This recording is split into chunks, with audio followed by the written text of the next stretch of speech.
त्यानंतर बातमी पुण्यातून। पुण्यामध्ये राजकीय वाद आता हाणामारीपर्यंत पोहोचलाय। पुण्यात काँग्रेस प्रवक्ते हनुमंत पवार यांना जबर मारहाण झाली। भाजप प्रवक्ते तुषार दामगुडे यांनी बंदुकीचा धाक दाखवत हनुमंत पवार यांना मारहाण केली। मारहाणीची घटना सीसीटीव्हीमध्ये कैद झाली आहे। या प्रकरणी स्वारगेट पोलीस स्टेशनमध्ये गुन्हा दाखल झालाय। या मारहाणीचा व्हिडिओ शेअर करत काँग्रेसचे प्रदेशाध्यक्ष हर्षवर्धन सपकाळ यांनी कठोर कारवाईची मागणी केली। दरम्यान या सर्व प्रकरणावर भाजपचे प्रवक्ते तुषार दामगुडे यांच्याशी बातचीत केली आहे आपले प्रतिनिधी वैभव सोनवणे यांनी।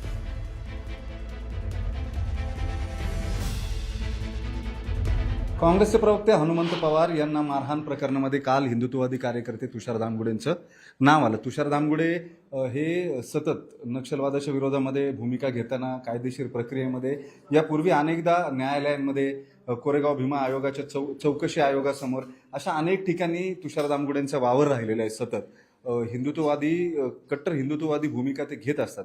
आपल्या सोबत ते आहेत। काल त्यांच्या कमरेला पिस्तूल होतं।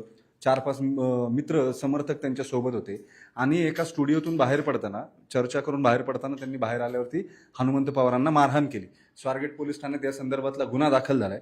त्याच्यानंतर रात्री उशिरा त्यांना 7 वर्षापेक्षा कमी शिक्षा असलेलं कलम त्या गुन्ह्यात लावल्यामुळे रात्री उशिरा नोटीस देऊन सोडून देण्यात आले। त्यांची पिस्तूल आणि या पिस्तुलाचा परवाना सुद्धा जमा करून घेण्यात आला। आता त्याच्यानंतर तुषार दामगुडे माध्यमांशी बोलतायत।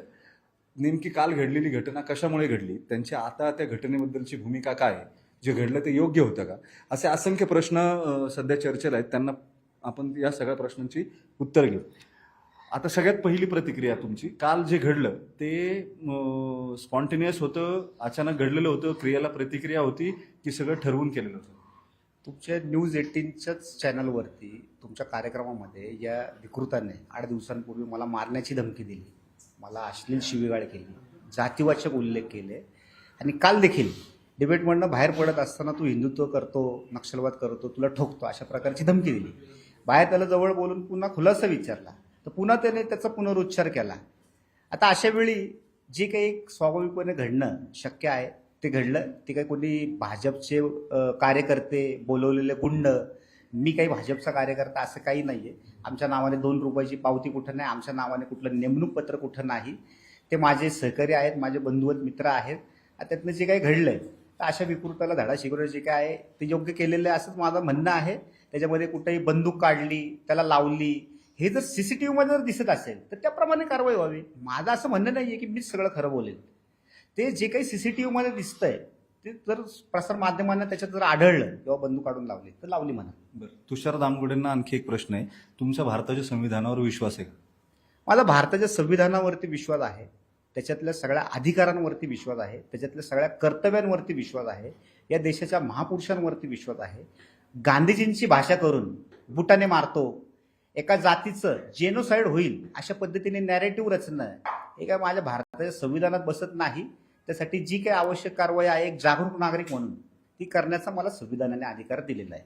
ती कुठली, कमरेला पिस्तूल लावून 4-5 जण गोळा करून मारायचं? आता कमरेचं पिस्तूल जर अनधिकृत असतं तर जरूर त्याला आपण एक असंविधानिक कृत्य म्हणलं असतं। आता ते दिलेलंच कशासाठी आहे? नाही, ते परवान्यामध्ये कलम 35 मध्ये नमूद केलेलं आहे, ते तुम्हाला लावून सार्वजनिक ठिकाणी बाळगून दहशत निर्माण करता येणार नाही। ज्या कारणाखाली तुमचं पिस्तूल जमा झालं काल, ते कारण सुद्धा परवाना देताना नमूद केलेलं असतं। त्याची खबरदारी घेतली नाही तुम्ही ते असे एक खोटं नॅरेटिव्ह पसरवण्याचा कृपया प्रयत्न करू नये। त्याच्यामध्ये 2 प्रकारचे परवाने असतात, एक असतं खेळाडूंचं आणि एक असतं खाजगी व्यक्तीचं। खेळाडूंना प्रदर्शन करण्याची परवानगी नाही, खाजगी व्यक्तींना आहे। ते दिलेलं त्याच्यासाठी असतं की ते संरक्षणासाठी आहे। उद्या कोणी मला आल्यानंतर मी काय त्या पोत्यामध्ये शोधायची, ती बाहेर काढायची आणि मग थांब रे मला गोळ्या टाकतो असं नसतं ते। तर त्याच्यामध्ये जर पुन्हा एकदा येतो, त्याच्यामध्ये मी ते प्रदर्शन केलं आणि ते बाहेर काढून त्याला लावलं असं जर सिद्ध होत असेल तर जरूर त्याप्रमाणे कारवाई करा।